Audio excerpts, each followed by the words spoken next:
And see how clean that back wool is? Guess what that reminds me of? Everyone's going to say this to you, so you might as well get used to hearing it now. That looks like exactly like a lion head tuck. Sandy Gable, could you raise your hand and stand up? She's going to be overweight, so let's see what she weighs. Those are going to be...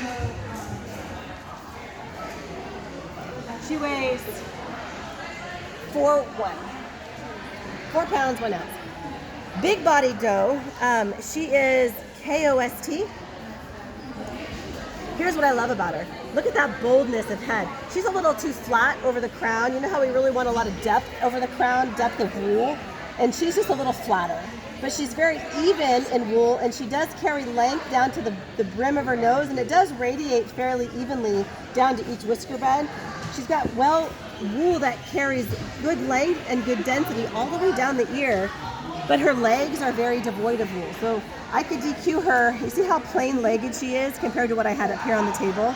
That's very plain to me, especially considering I have rabbits up here that carry wool well past that ankle joint. She really doesn't have wool past her ankle joint.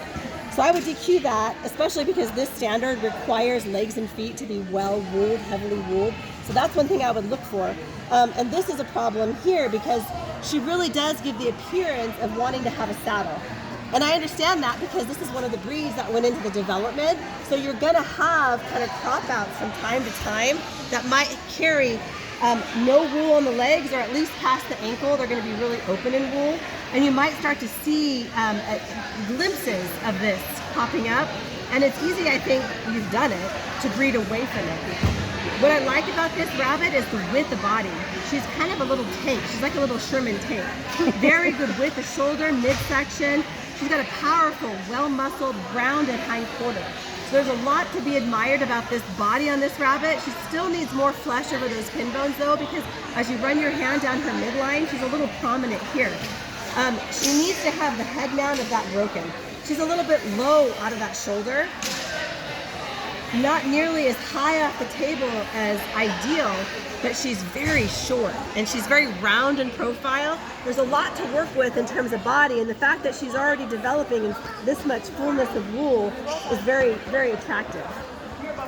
Now her wool texture, first of all, it's very inconsistent in length, density, and texture, primarily because she's devoid all along that midline of wool. This is all normal rollback fur of that saddle. Down here where she has better wool, it's a little soft. If you are parked on the gravel right in front of the building by the sidewalk, we need you to move unless you have been approved to do so. There are 4 cars out there. We really do not want to have you towed. In terms of fire marshal is not the nicest person, I've been told. In terms of crimp, she carries a pretty abundant crimp, and it's fairly even all the way down to the base of the skin. That fiber length is good.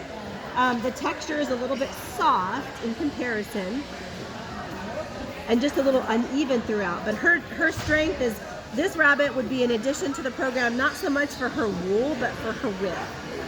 Short, deep, and wide. She's also very bold-headed, and I feel like on this breed, when you put that much wool on their brow, their foreface, and then that radiates into that whisker bed, the broader face is going to be much easier to carry and really show off that wool. Anything too narrow probably is not going to give you the desired effect. Okay, so I don't think I have, do I have one finger left?